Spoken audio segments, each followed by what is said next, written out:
Hello friends, welcome to my very first playthrough of Ash of Gods Redemption, a turn-based RPG featuring roguelike storytelling. This game strongly resembles Banner Saga when it comes to visuals and the way the story unfolds. However, the turn-based combat is really bad, or I should rather say that it was bad until last year when, after 7 years of the game's original release, yes, this game was originally released in 2017, developers decided to completely overhaul the combat system. Now, when you start the game, you have the option to play the original or reworked version of the game.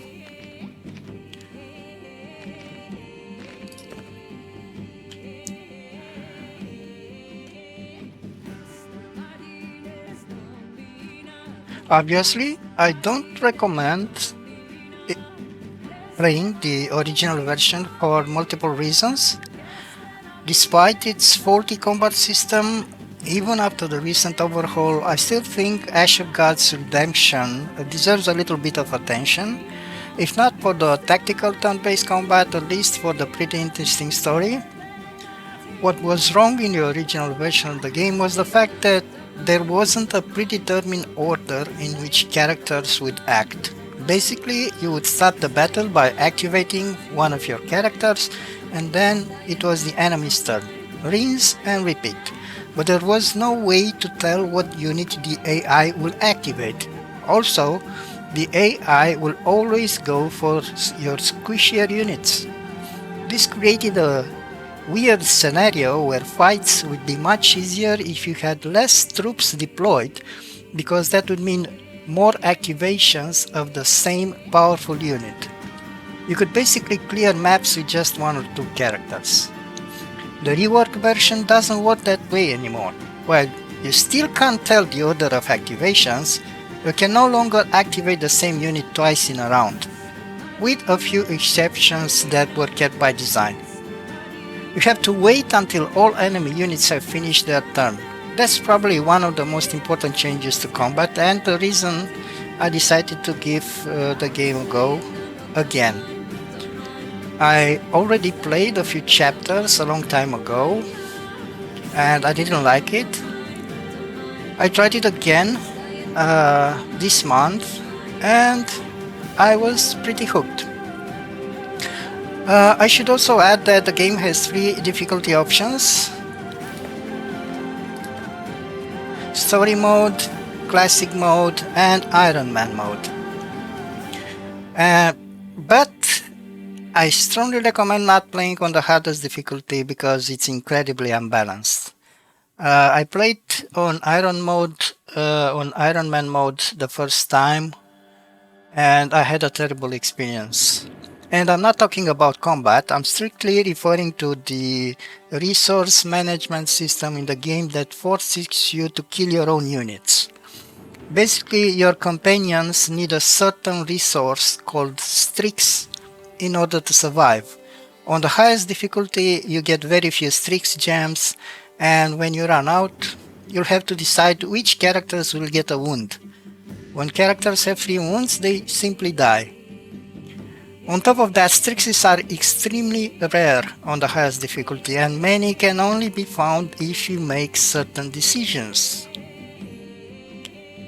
Not to mention that the highest difficulty choice is tied to the Iron Man options, as you can see. So you'll have a single save to return to. This is very bad because the game has an issue where it freezes. And the only way to continue is to load your last save. It happened to me twice in the first 2 chapters. If that happened before a hard fight, you'll need to do it again.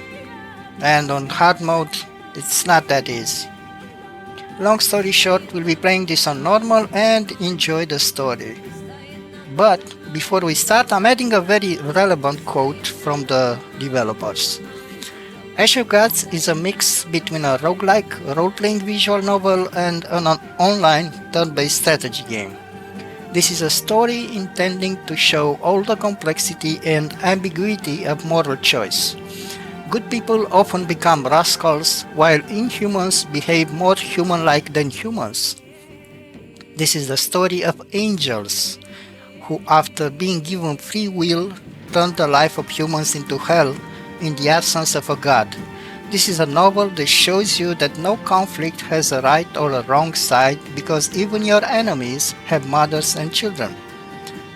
Thanks for watching, and I hope you'll enjoy my cozy playthrough of Ash of God's Redemption.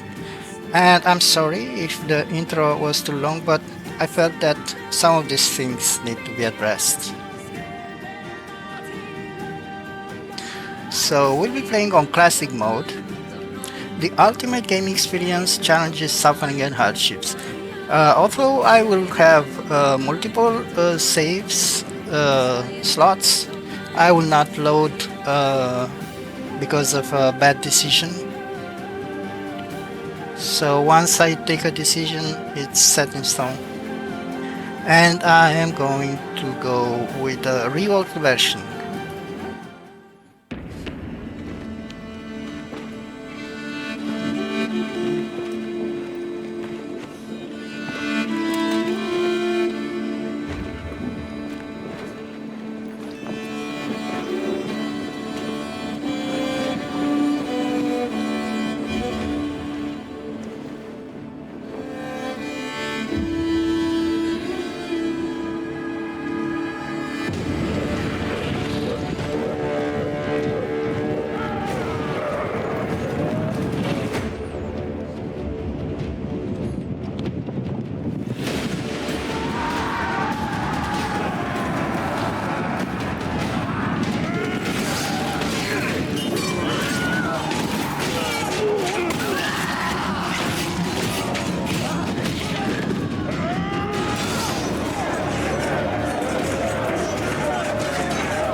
Pretty cool Unsolved cutscene. mysteries are like an unquenched thirst, premonitions of trouble to spur you to keep going.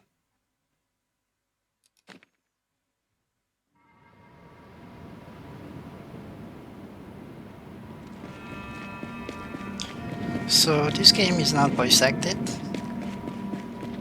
1002 years since divine retribution, the end of winter. Just these The Veil of tidbits. Mercy, foothills of the Milky Mountains.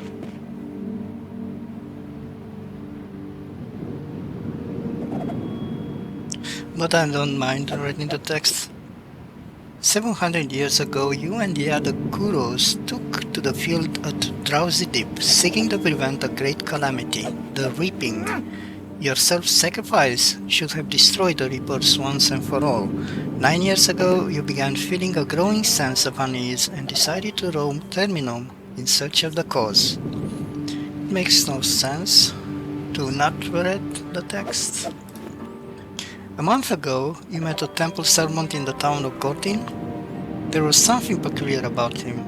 Feeling a long-forgotten sense of dread, you realized it was an Umbra, a Reaper in disguise. He noticed you too, but chose not to pursue.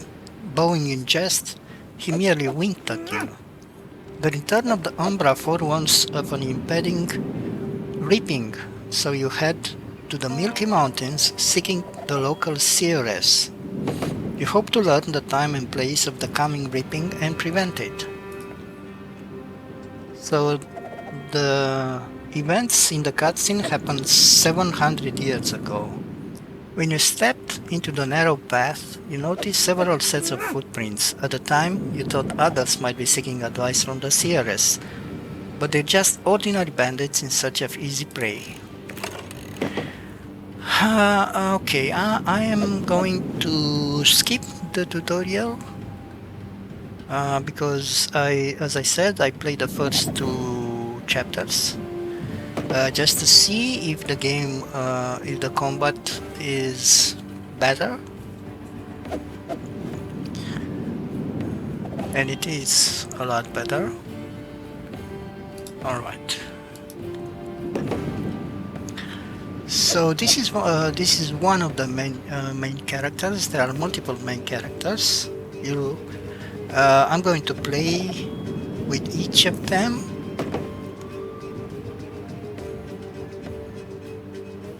In each chapter. Hopper Rouley has 2 abilities. Quick strike. As you notice, there are 2 bars. The red one represents the HP, and the lower one, the orange one, is the energy. When the energy is depleted, any damage to HP does double damage. So in some cases it's better to attack the energy, so you can hit the unit for more damage the next turn, or even in the same turn but with another unit. As I said, a character can only has only 1 activation per round and can only use 1 ability. There are some abilities which are free, but it's not the case. You can see how far the enemy units can go, but this is a bit misleading because you can use energy to move further, as you can see. So if I move here, I do not consume any energy, but once I start moving on the orange tiles,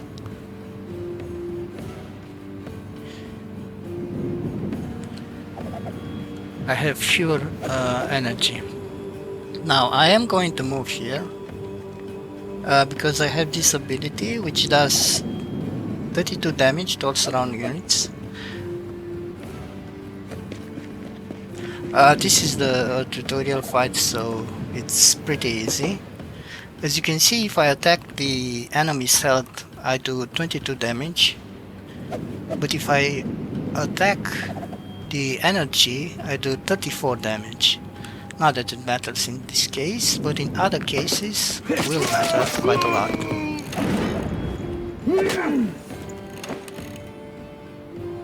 Alright.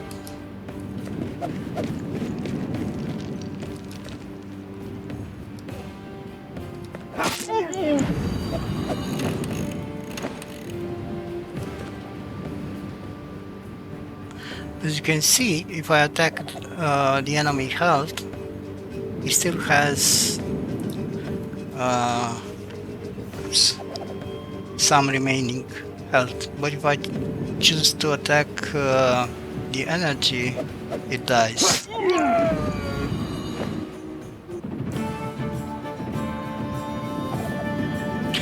The main character is well over level for this fight. You are about to knock on the hut's door when it suddenly swings open. A woman appears on the doorstep. Your heart leaps from your chest. She's the one you left behind when you went to fight the drowsy tip. She is the one you loved, Amma. Blance, it took you a long time. It's been 702 years. You managed to survive where 12 of our kin perished. Did you go into hiding? Please, call me Hopper. I'm already used to the name. I was called Blance when we were together. I wasn't hiding in that battle, you know. I was wounded, pierced by arrows. That's why I didn't complete my task. Yes, I've heard the legend of the 12 brave ones, they who cast an enchantment on themselves and turned to stone. They achieved their goal. The land they called home was free from plague and reaping, a price too high, though, by my reckoning. Why did you come in search of me again? I wasn't looking for you, but for the local seeress. There are signs. Beasts are leaving the forest of Datura. The Vandal, the Vandal witch has been sighted on woodland trails. I ran into a truck while engorging myself. They have returned. Is another reaping upon us? That's a foolish question, Hopper. I do not foretell the obvious. You might as well have asked whether winter will follow autumn. The reaping is coming, you know it. All loose ends shall be tied. Okay. Uh, what do you mean by tied? One day the final reaping will come. The question is, will anything be left in this world afterwards? Besides, of what concern is it to you? Are you not immortal? I'm the same as you, Amma. Even if we are both Umbra, we have long embraced the human way of life. I care about the fate of Terminum. To the reaping, we are no more than specks of dust. This time we don't have 12 comrades willing to sacrifice themselves. Among those still living, some will succumb and become reapers. Do you really wish to involve yourself? I need to stop the reapings. They're happening again because of me. It's my fault. Still thinking of yourself? We are maggots, the lowliest of servants, lucky enough to have a seat at the table. Are you looking for the forsaken gods of this land? I have a book that describes the life of one. Here, take it. I had a good laugh reading through the nonsense. Thank you for the book. I've been searching high and low for similar records, but still, when and where will the reaping begin? That's where I'm needed. I know it. 700 years the dead have blamed me. I need your help.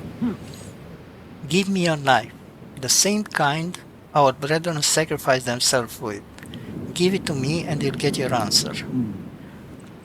Pity. I really hope to use it. I doubt anything else can kill a reaper. Well, here you go. But why do you want it? The reaping shall begin on the day of the vernal equinox, both in the north and the south, in the towns of Wodan and Albius. I wouldn't waste time if I were you. Sadly, I don't have time to reach the north. Farewell. I hope our paths cross again, though you still haven't told me why you need a knife. I saw you kill me with this very knife, Hopper, so I hope our paths never do cross again. Farewell. What does one need to meet old age in peace? Only to avoid a major disaster. Okay, so that was the prologue. We are now starting chapter 1.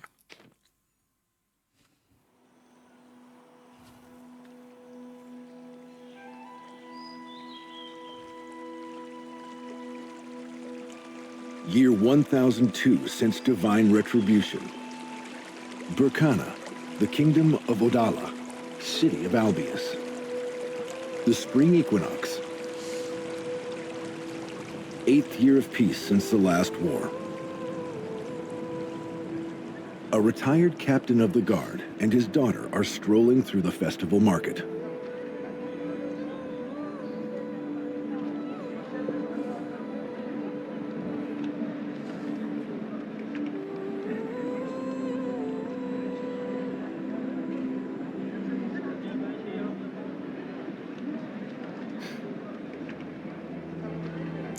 Gleda Brenin. Strange, a woman in odd clothing is walking away from the town hall. Her beauty should be turning heads, yet I seem to be the only one who notices her. Gleda, are you daydreaming again? You nudge your daughter when you see the burgomaster Baron Trouble approaching. Good day, Thorn, Gleda. I take it there is a reason you have been scouring the market since dawn, looking for a gift for Licky? Yes, how did you know? Albius is far from the largest town. There aren't too many captains of the royal guard here, and even fewer captains' wives. And only one of these wives celebrates her birthday on the day of the spring equinox. Please, give her my regards. I will, Burgomaster, though you are most welcome to stop by and do it in person. The Burgomaster is eager to carry on, but one of the citizens calls his name. Trouble gives you a nod and tends to matters. A stubborn old man. He seems resilient. I've heard he is a distant relative to the king himself. The distance of the relation may be the secret to his longevity. Well, it looks like we got carried away and aren't any closer to picking a gift for Ricky. What are we going to get her? Care to give me a hint? What would your mother like? The choice will have far-reaching consequences. Okay, so Matt is Gleda's brother. If only Matt came to visit. There's talk of trouble on the borders. Your brother must be rather busy. I hope he finds time to send his mother a letter list. I hope so too. He would have known what gift to get for her birthday. I'm sure you can manage on your own.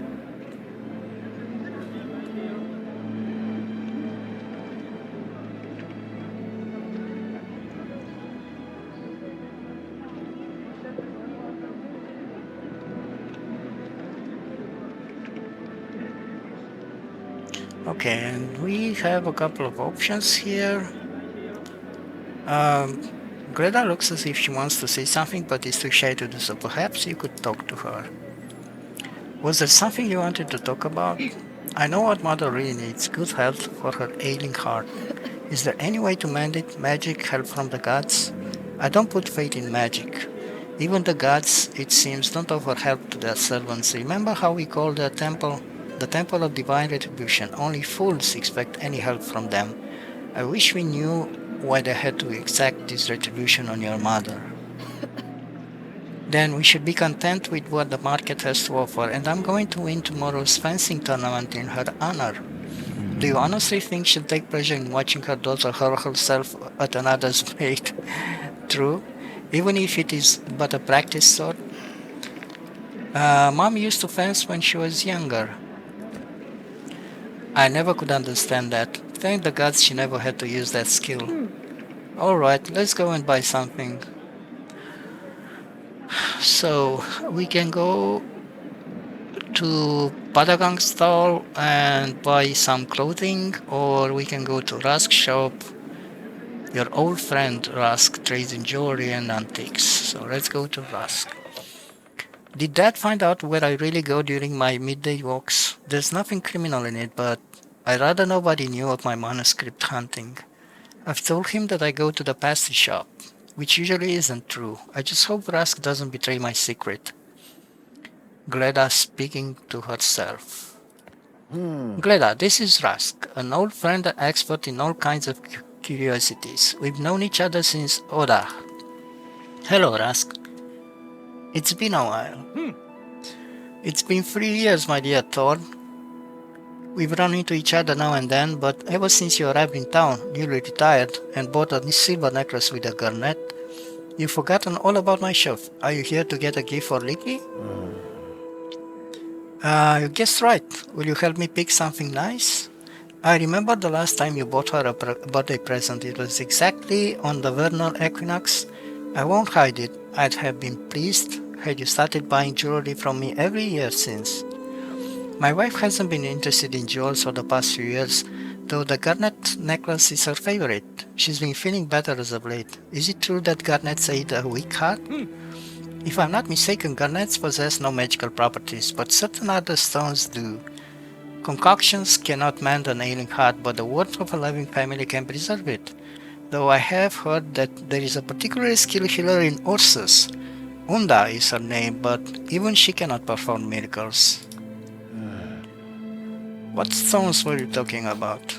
You are wearing one of them on your chest, a strix, your captain's insignia and your protection. In troubled times like this, it can protect you from a common woe. A common woe? What do you mean? A common woe, that is how ancient texts describe the reaping, a plague that takes countless lives. I see you enjoy perusing ancient manuscripts. Get off it, old friend. Try something other than old legends. If you want to sell your wares, and you, Gleda, it's high time you grew out of such fairy tales. If you doubt the magical properties of Strixes, then remove your captain's insignia. Just don't put it away, it might be of use. Although several generations have passed without the need for such stones arising.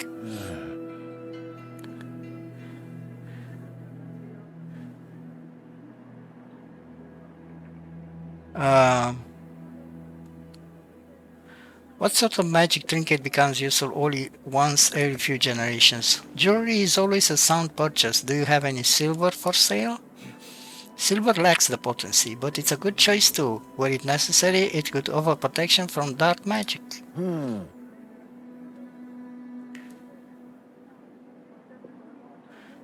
Tell me how your amulet works. I'll tell you what the ancient texts say about Strixes. When a common woe comes, death walks among mankind and saps their vigor. But death finds a Strix sweeter than one's life, more alluring. Until the stone has been sucked dry, the wearer will yet live. It gives hope. Be that as it may, magic doesn't rule the world, gold and silver do. As much as I enjoy chatting, Rusk, I'm here to pick a gift for my wife. I have some silver there on the counter. Pick whatever you like. As for our chat, it's easy to get carried away when in pleasant company. In our case, every hour counts, right, Gleda? Does anything come to mind? I consider the Strix. Here is what we'll do. Take the stone, no deposit, no acknowledgement of debt. And I'll take your word, Thor, for if you lie, I will lose faith in the kindness of man. If you or your family find no use for it in the next year, you'll return it. Agreed? It would be foolish of me to decline such a generous offer. A Strix it is then, even if I do have to return it in a year's time. Rusk, you're behaving quite strangely today. You take the Strix from the table and hide it under your shirt. You look up at Rusk and he is staring at the ceiling, his face pale. At first you are confused, but then you hear the bell ringing from the town hall. That doesn't sound like our chimes, man. Could it be that Trouble has finally sacked his chessman and hired someone sober? What about you, Rusk? Doesn't it bother you? The bell ringing 4 times a day? You watch in surprise as Rusk takes a big sack and starts emptying the contents of his numerous drawers, big and small, into it. Just a matter of habit, my dear Thorn. With time, you get used to much stranger things. You do not realize how wise a choice you've made. Silver could be of use, of course, but a Strix will most certainly aid you. And if it does, how long will I be paying for it? 5 years? A decade? The bell keeps tolling. Rusk slings the sack over his shoulder and takes an axe with a curved handle from the wall. It no longer matters. I hope we meet again. I would flee from the town if I were you. The fortress of Opakum is the safest place to go. The merchant retreats into his shop. You hear the back door open and close. Gleda, it looks like Rusk has lost his mind. We should leave.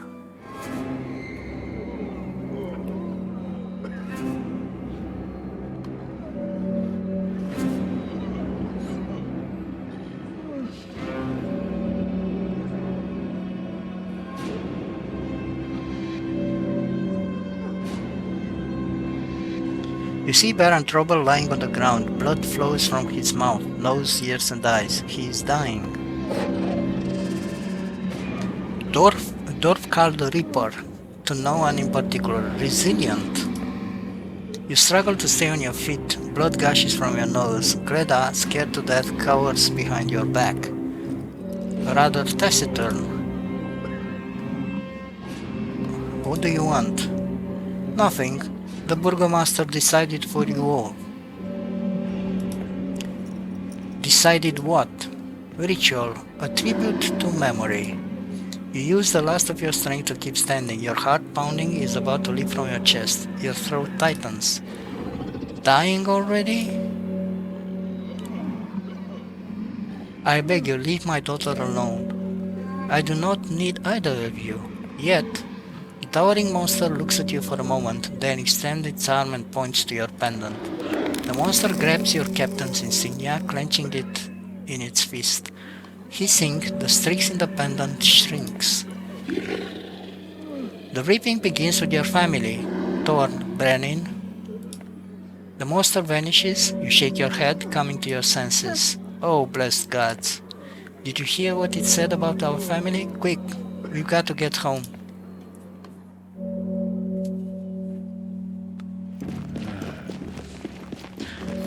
Gleda cries out, stopping you in your tracks. She hastily pulls some kind of colored flakes from under her belt. These almost burned me. Rust gave them to me about a week ago. Supposedly, they used to be magical battle cards in the past. They became burning hot all of a sudden. Take a look at the cards. Okay, so you have some cards that you can use in battles. Just you can only use them once in a battle. They are not that important later on. The magical plagues are hot to the touch, almost burning your fingers, yet they fit comfortably in the palm of your hand. You feel as if you could, with but a gesture, sling spells at any foe. Could they be regaining their power because of the ripping? You wonder where Rust came by these cards, but you remember seeing them peddle as curios and souvenirs at many Berkanan markets. The sound of footsteps comes from somewhere up ahead. 3 thugs are barring the way. Their swollen faces are contorted with mindless rage. Did highwaymen become so brazen as to attack townsfolk? With a swift motion you draw your sword, but the thugs are unimpressed. You look closer and notice the vacant eyes and foam at their mouths. Your opponents are either very drunk or insane. You step in front of Gleda. I'll beat some sense into them. Stand back. In response, Gleda steps aside and draws her own blade. Did I practice with the sword all these years just to cower behind your back? Together, we can deal with them faster. What your daughter is really asking for is some stern parenting, but the thugs attack you with a feral roar. We can only hope Gleda has taken your lessons to heart. Yeah. I already know that. Yep. Okay, this is the deployment phase. You can position your units wherever you want.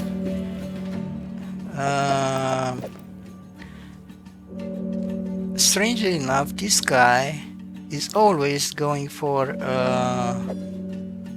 Gleda, wherever I position her. But just to test this out, let's move both here. And I am going to give shelter to her. And I'm going to, I'm going to move here.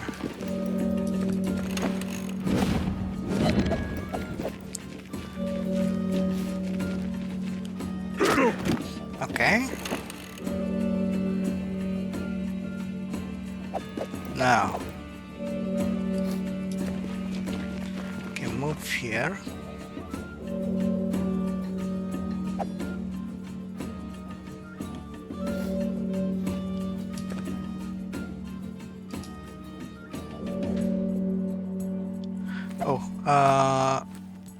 Let's use a simple attack. And then these are free actions, but they have cooldown. Damage received is equally split between health and energy. Because Gleda has low energy, it's better that the attacks go into both health and energy, even if the enemy plans to target your energy. Alright. So this card reduces energy by 9, this one increases health by 9. Don't need to use any of them. Now, Thorn Brenin has a very good ability, knockback, but it will damage Gleda too. So we are going to use Mental Strike on this guy.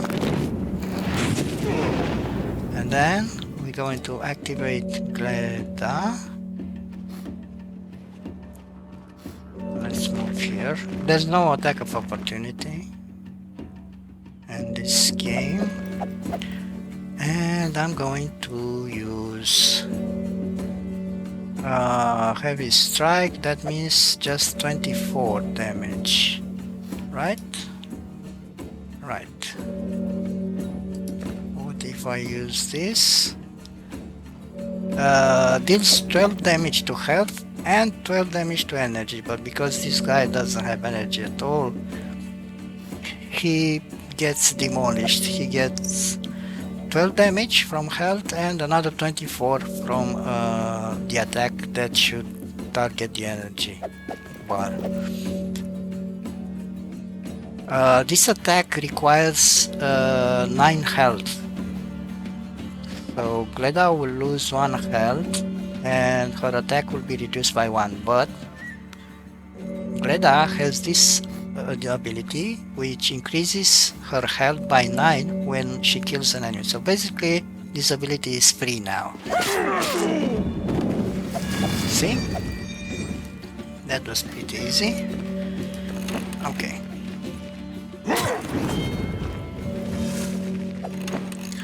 Now this guy, I need to do 8 damage to kill him.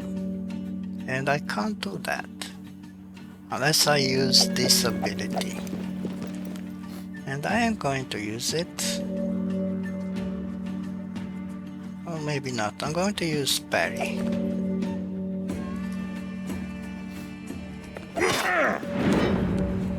Which gives me free defense.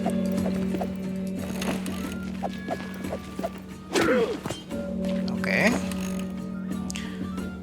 I could heal Gleda with the card. You always have to use the card before you move your character. So I'm just going to kill this guy and completely heal.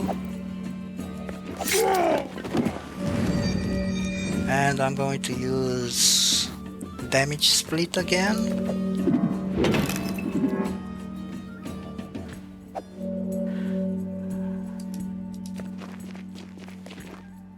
I'm going to move here.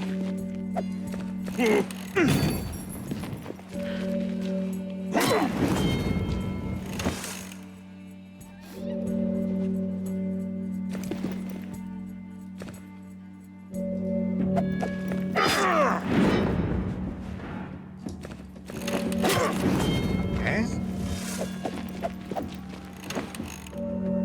I think you are dead now.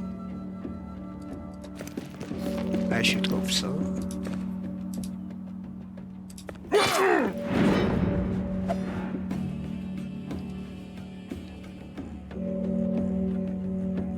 Oh, I forgot to enter with Thorn.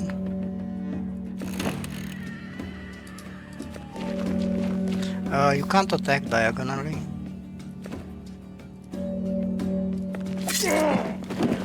Alright, that was easy. Frozen with terror, Gleda stares at the bloody corpses. This is the first time she has fought to the death.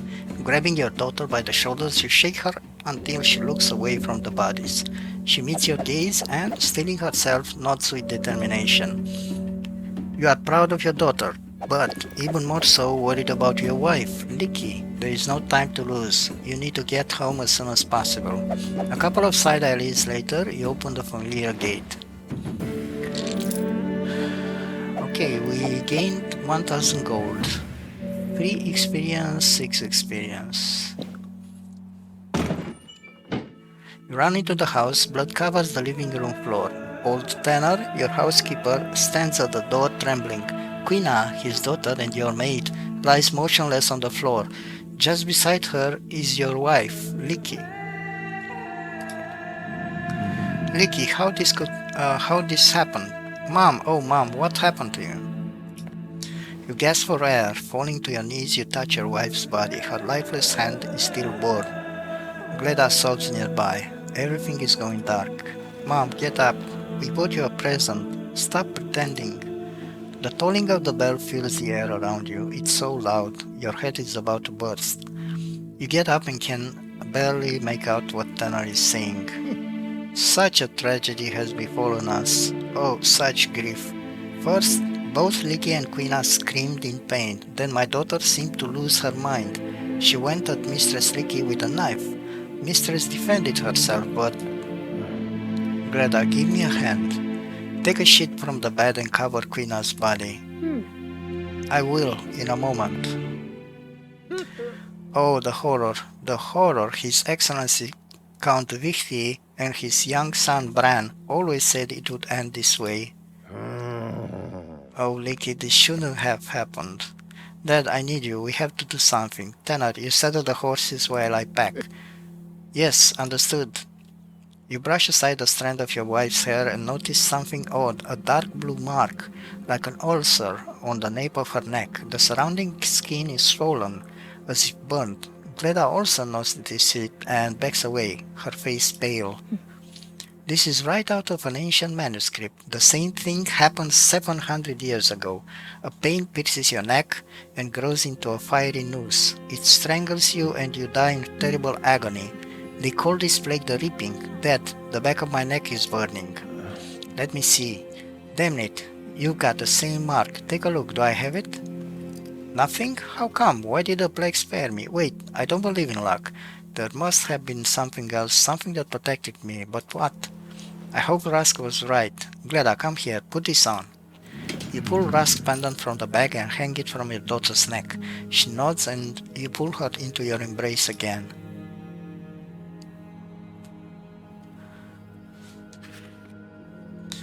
You walk into the front yard and look around. No, you shouldn't bury Licky here, better do it in the back. Gleda follows you. Get Tanner and bring the bodies here, you tell her. Be quick about it, our time is short. Just wrap them in something, alright?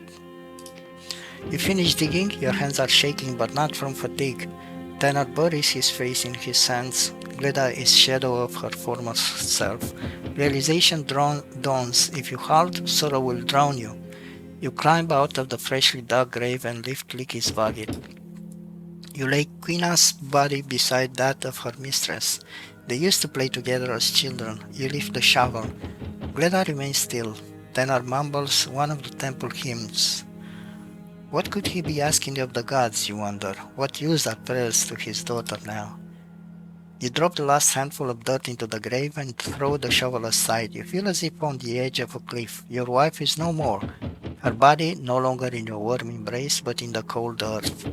For some reason you still live. Gleda hugs you, pulling you back from the precipice. The same as when you met the Reaper. Tanner is taking his time. It would be a good idea to check on him.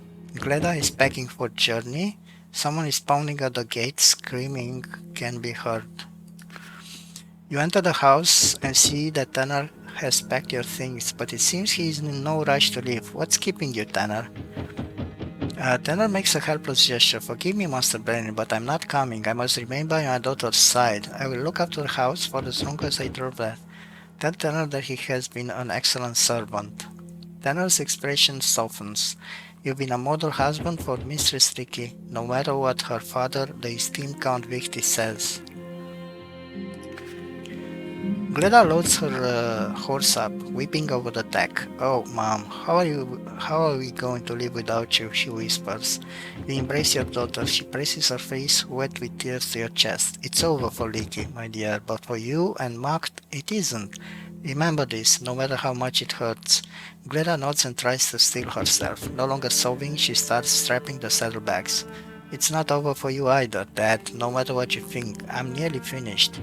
Just need to pack Rask's scrolls. Maybe I'll get a chance to return them. It pains you to look at your daughter, whose every motion is like that of your wife. You grit your teeth and carry on. There is no time to lose. Help Gleda fasten the package. Gleda buries her face in your shoulder. Thank you. Mom's dead. We've got to run from the raping, and I'm still fussing with this package. It's Captain Krieger. Fisk, the guardsman from the northern gate, is with him, as are 4 lads from his company. What should he do? Let him in before he destroys the gate. Gleda, shut the stable doors for now, just in case. Krieger, shouting to his companions. I'll be damned. Quick, bring the horses in. Thorn, has your old servant gone deaf or something? I bang my fist bloody on your damn gate. Don't you know what's happening in the town? Shut up, I do know. Tanner just lost his daughter, do you understand? And I lost my wife. Curse this damn town. Ricky? Gods, I'm sorry, real sorry. Damn me if I upset you, Thorn. You'll die, so don't worry about it. At this rate, all of us will. What happened to you? Wiping the sweat from his face. When that monster came to town, everyone went berserk. Have you seen the sign it left on the gate? What do we do now? I wanted to ask the burgomaster, but I didn't think I could make it through. Besides, I had the lads with me. Hey, you pansies! Come here, you alright? Looks like you didn't even shit your britches. Take care of the horses while we figure something out.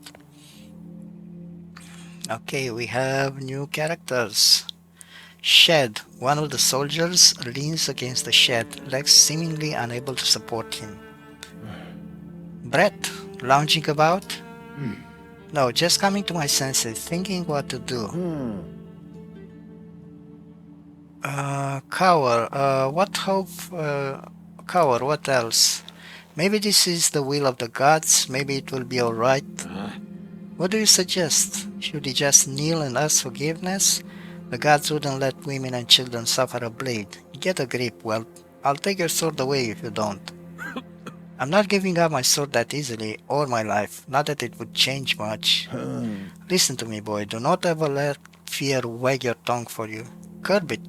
If you want to die, go die, just don't drag others into it. The young soldiers from the Albius company are tending to the horses. Stop! Quit following Hode's tail. Go tighten the tack on your horse. Okay, this is Hode. Oh, you remember me. Help me get rid of this nanny. At this rate, he'll soon be holding my member while I piss. Let him look after Gleda. Why not? And this is Soph.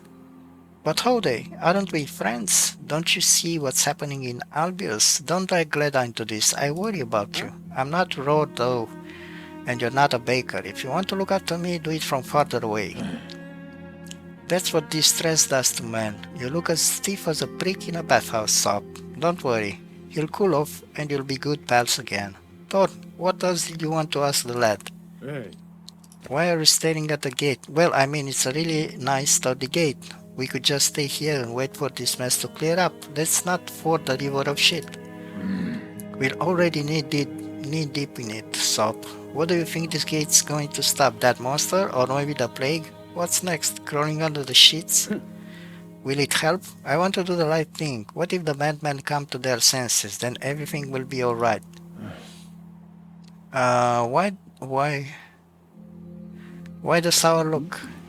Should I sing and dance? This is no fort. We have to get to Ursus. Its walls are taller, and the Jeranan army is nearby. The king himself is there, and we won't go hungry. All you care about is stuffing your face. If the entire Jeranan army loses their minds like the Albius guards, Ursus will be good for nothing. Well, I mean, we haven't been afflicted with madness, so there must be someone sane in Ursus too. Let them deal with this mess. How are you holding up? I'm trying my best. My knees are shaking. I don't like this one bit. I'd rather have a war. War doesn't keep men waiting. You'll find that your knees shake less when you're marching. Let's see what lies ahead. Then point us in the right direction. Don't just talk. You're our superior, ain't you? Then, alright, enough talk. Look at Sop Ramble. He's usually too busy chewing. He probably thought we'd be hiding in a tavern. You could hide from this mess in a tavern. I would be there already. If you could hide from this mess in a tavern, I would be there already. Krieger, do something. We didn't join Brenin's company by chance, did we? I mean, no disrespect, Captain. Then respect my decisions. First, we need to leave town. We'll ride to the nearest man here to be rid of the plague. We'll see where we go from there. Loyalty increase. Stop. Okay. Gather everyone by the gate and devise a plan. Krieger, forget about trouble. The burgomaster is dead. We're up to our belts in shit. What do we do now? Wash the shit stains and run. What's the sign on the gate? How should I know? I was standing guard by the northern gate with Fisk. May the gods punish him with sobriety. Suddenly a monster appeared. I've heard of this creature. Temple records refer to them as reapers, for they come in reap time. They don't always look like monsters, sometimes they appear almost human. Umbra, they call themselves, but there's only a passing mention of them in the chronicles. I've got no idea, and frankly I don't fucking care, just know what I saw. Such a sight you'd shit your britches. Many did in fact, they all fell to the ground. The monster drew some kind of mark on the gate and let out a screech.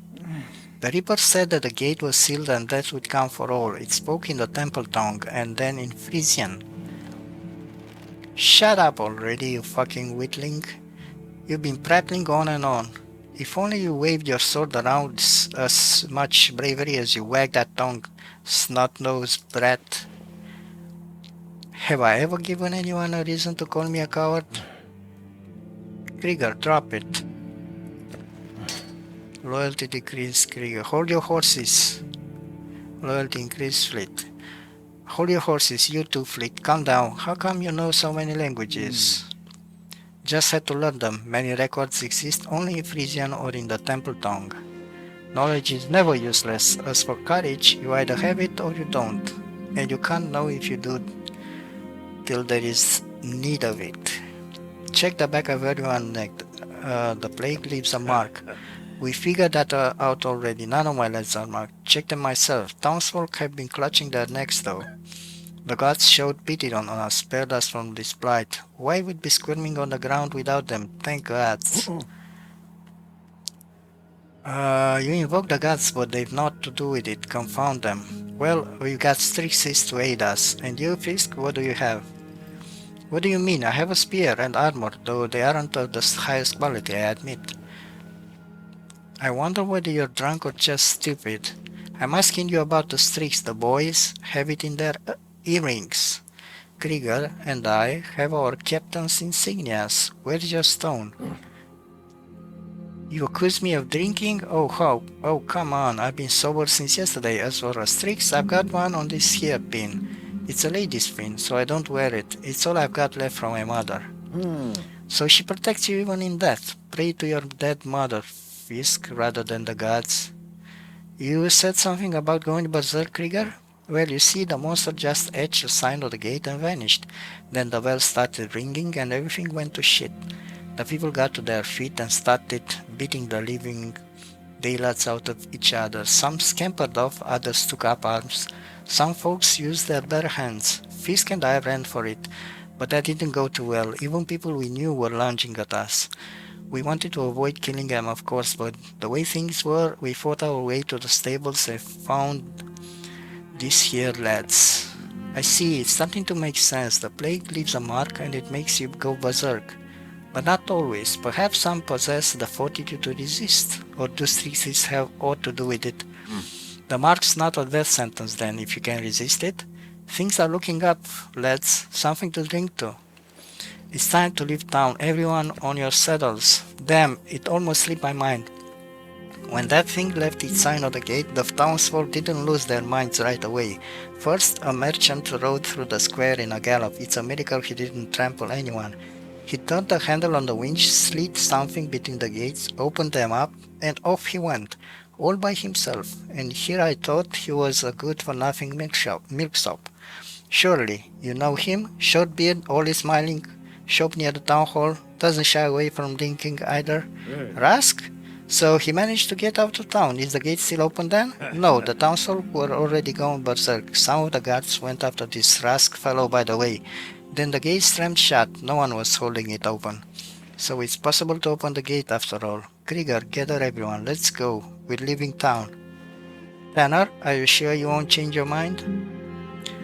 I am too old to change my mind, master. May the gods grant you an even road. Farewell. As you wish. Everyone behind me and Krieger. Tanner, open the gate. You stop in the square near the gate, dismount and peek around the corner. The ground before the gate is littered with corpses. Beside them, guards shuffle about, scratching their necks and growling now and then. They have weapons at the ready. The incessant tolling of the bell makes you squirm as you examine the gate. There is some kind of gloom sigil on it. The square is filled with abandoned carts, baskets, crates, and corpses. There is no way you can ride through. You have to make a decision. Don't you realize what's going on? How come these madmen don't scatter? Maybe they serve the Reaper now and are bound to its will. Ancient manuscripts make no mention of it. However, it's said that the reaping is different each time. The Reaper could have thought up some new trick. Rask mentioned something like this too. You discuss the reaping with Rask. Sometimes you don't know anything of history if you don't know the reapings. They drive it, even though there have only been two. Who knew it would come back? Alright, since there's no other explanation, we'll go with this. Why did the monster seal the gate? Those reapers are like children, very cruel children. Pitting people against each other just to see what happens. Like playthings, it's what father said. Is your father a temple servant by any chance? A royal scribe. But I didn't want to be a scribe, I wanted to become a warrior, so I fled from the capital. Consider your wish granted. I'd hoped it had lost its charm. It soon will, in any case. Shall we try breaking through? What do you mean, break through? Are you out of your damn mind, Thorn? I know those lads, every single one of them. See the red-haired one? You know him too. He was a boy when he came to me, 15 years ago? He wanted to become a guardsman, and he did. Do you suggest we hoist our horses over the wall then? I know those lads too. See the woman lying there by the barn? She's mother to one of them. And who do you think cut her down? These are not the people we knew, Krieger.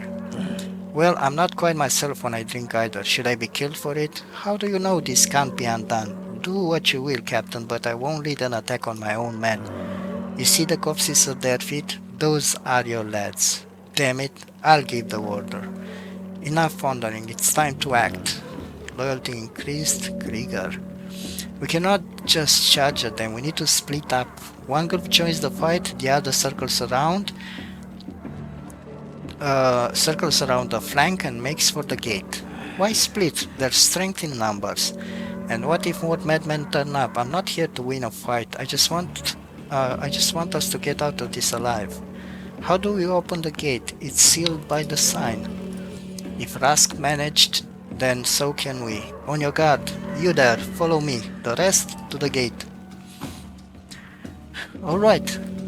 This is the first fight where we can bring a full team of companions.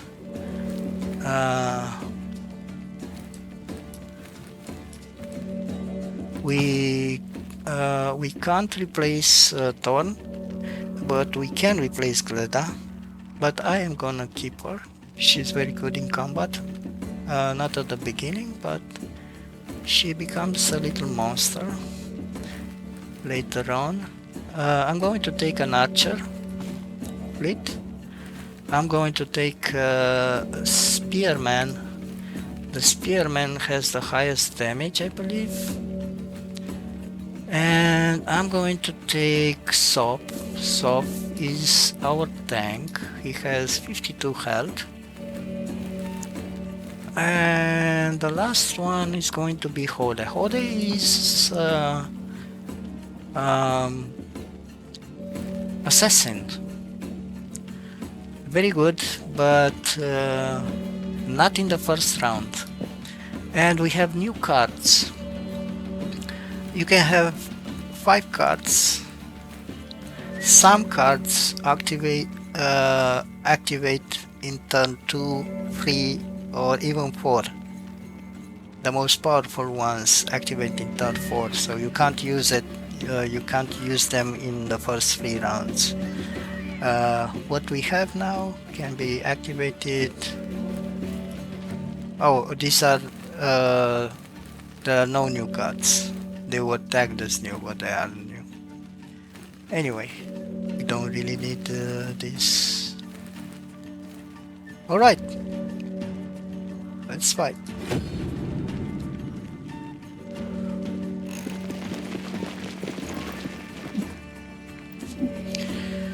Okay, so the number in between the 2 bars, 7 8, 7, 7, 7. That's the attack of the unit.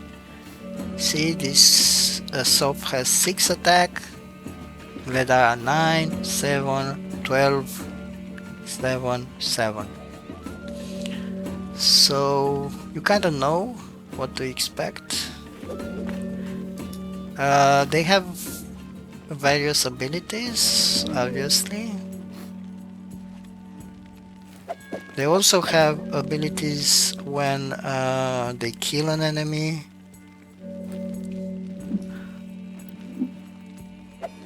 Anyway, let's start with the positioning. You are staying here. I'm going to put you here, the spearman behind.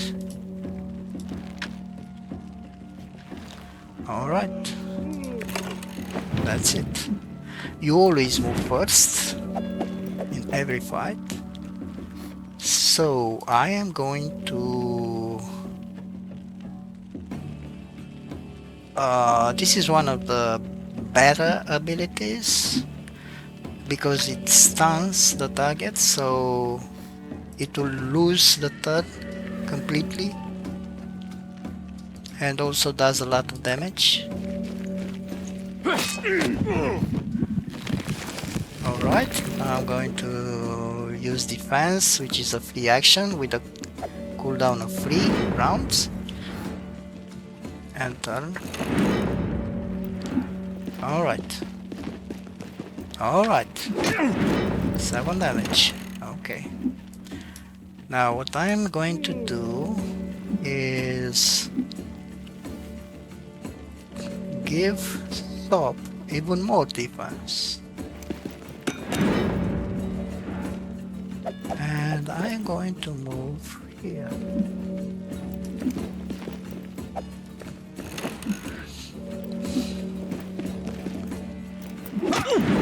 Now they can't touch me because they can't go past my 9 shield, and this guy's attack is 7, 7. Now this guy has 5 shields, so it will be kinda hard to go through its defenses.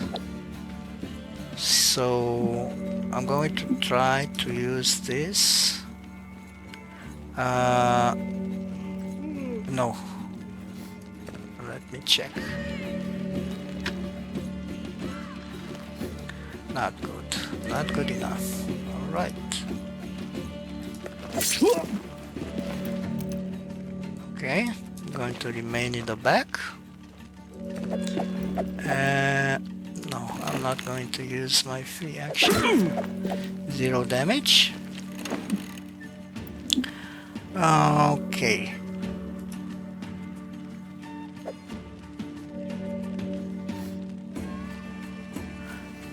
Let's use one of our cards. Well, let's not use it now.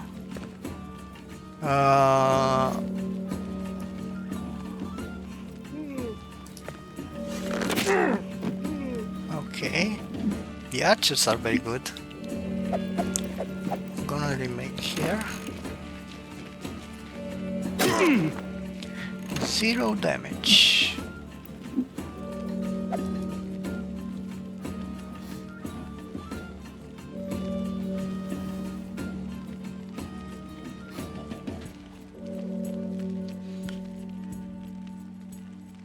Alright. I will not do too much damage to this guy. I'm going to use defense.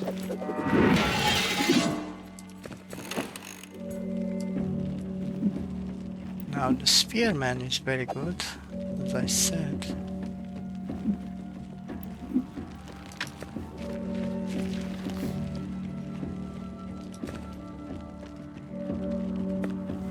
Alright.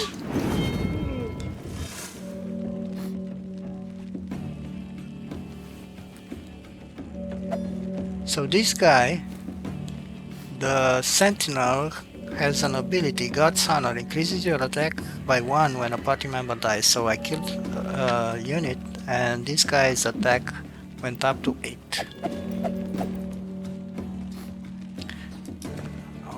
I think I'm going to move in the back and use defense.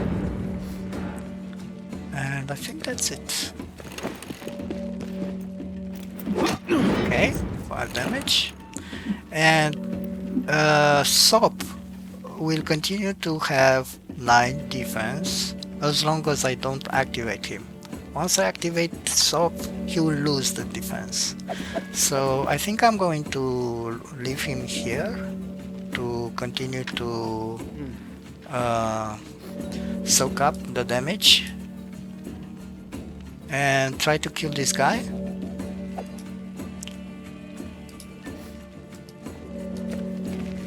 The Spearman is the only melee character that can attack from 1 tile away.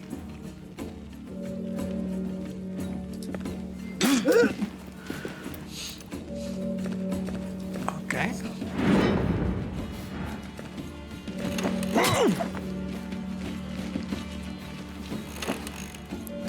Okay, now I think I can, let me check something. That's 14 damage. Yeah. He should be dead.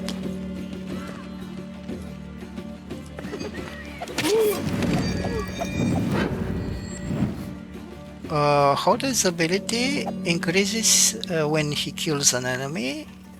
He gains 7 energy, which is pretty good because most of his abilities require energy. His ultimate, why is the assassin a great unit, is due to this ability, Power Strike, which activates from the 3rd round and does 28 damage, which is huge, especially for the beginning of the game. Anyway. Alright.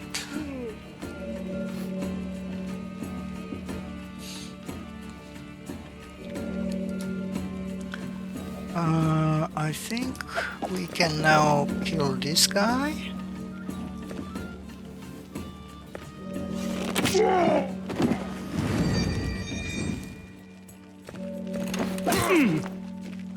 We can also kill this guy. Oh, nope. Wait a minute. I wanna go here. And I want to use this ability. Nice. They are basically dead. They just don't know it. I'm gonna kill you.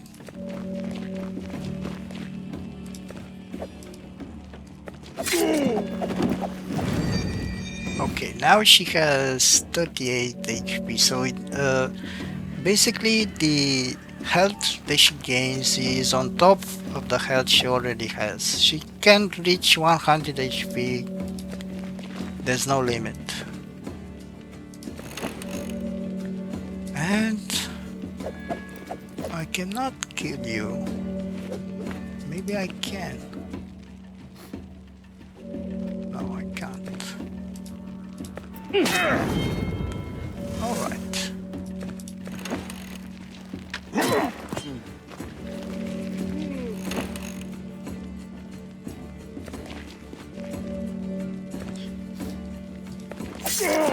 Alright. Following the scaffold, you notice more guards with weapons at the ready in a nearby alley. You run to the gate. Why is it not open yet? Do you want to go through this again? Krieger kicks the sealed gate in anger. Shit, that damn rust made it through somehow. Think, what can we do? Gleda suddenly remembers. Rusk swiped something along the gap between the gates. Do you recall what he said? Silver could come in handy. We have Mom's necklace. You pull the silver trinket from the bag and toss it to Krieger. He shrugs and strides it along the gap. The Reaper's sigil fades away and the gate creaks open. Krieger laughs hysterically. Well, I'll be damned. Silver. The silver word. Turn the winch, now. You and your company rush into the open. As soon as you close the gates behind you, the Reaper's sigil seals them with a hiss. Soon enough, fists begin to pound on the other side. The bell still tolls over Albius. You look at your companions. I must save my daughter, and you, since you've decided to join me, at least those who still wish to carry on. We'll try to make it to the nearest menhir. It might help. Onward. Alright, we got two... no, we got one card and one item, which gives one energy. And we got a new level for Gleda.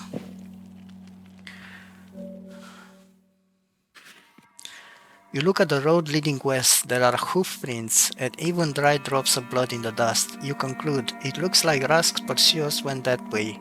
Krieger, do you think we should try and catch up with him? There's more to that old man than the eye can see. In fact, I have a hunch he knows much more about the reaping than anyone else. Krieger scratches his head. I can't believe that. I saw him open the seat gate. He definitely knows something. We can still catch up with him, but this road doesn't take you straight to the menhir. Rask got a head start, but his horse is no prize. We can go after him, but we'll lose an entire day, if not more. You start having doubts, and we may lose him. He's still got those nutty guts on his tail. They could have finished him off already. I have to make a decision now. And this is how the game plays. Your goal is to travel to the nearest menhir, and you have a few options to do that. I believe this is the closest one. If you go this way, you'll have to make a detour. This is the more direct route. Also, no matter which route you choose, you will consume Strixes. And you start with around 650 on normal difficulty. On hard mode, it's a lot less, something like around 200 or 300, something like that. And you run out pretty quick because you only gain Strixes in fights, or if you find certain merchants and you have money to buy them, but there are very few, they have very few Strixes. So the game is designed to make you lose units just for the sake of it. Anyway, we're going to stop here and we are going to continue in the next episode. I hope you liked what you've seen. Thank you for watching and see you in the next episode. Take care. Bye bye.